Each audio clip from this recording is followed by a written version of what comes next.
এবার আপনাদের বাসন্তীর ছবিটা দেখাবো। দেখুন, নদী বাঁধে ধস, অমাবস্যার ভরা কোটাল। আর সেই কোটালের জেরেই বাসন্তীর পুরান্দার ব্লকে নদী বাঁধে ধস। আর যার জেরে ৩০০ মিটারের বেশি এলাকা জুড়ে হোগল নদীর বাঁধে ধস। বাঁধ ভাঙার আতঙ্কে নদী পাড়ের বাসিন্দারা, তারা চাইছেন দ্রুত বাঁধ মেরামতি হোক। ধস এর আগেও ৩-৪টে ধস নেমে গেছে, তাও ওই রকম মাটির বস্তা এটা ওটা দিয়ে খাঁচা টাচা ফেলছে, কিছু হচ্ছে না। তলা থেকে স্রোতটা এপাশ থেকে বইছে, তো স্রোতটা এপাশ থেকে বইছে, যার জন্য ভাঙা নেই। এখানে বড় বড় বোল্ডার ফেলার না হলে সে আর মাটির বস্তা দিয়ে কিছু টিকবে না।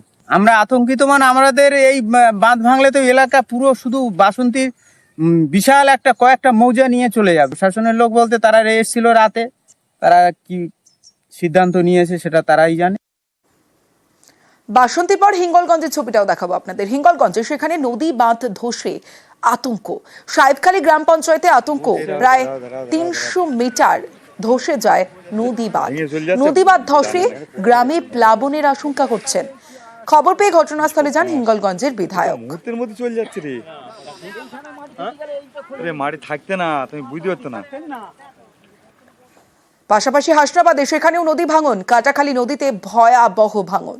হাসনাবাদ বাজারের কাছে ভাঙন, প্রায় ১২০ ফুট বাঁধ নদী গর্ভে। ভাঙনের জেরে এলাকায় আতঙ্কে দোকান থেকে জিনিস সরাচ্ছেন ব্যবসায়ীরা।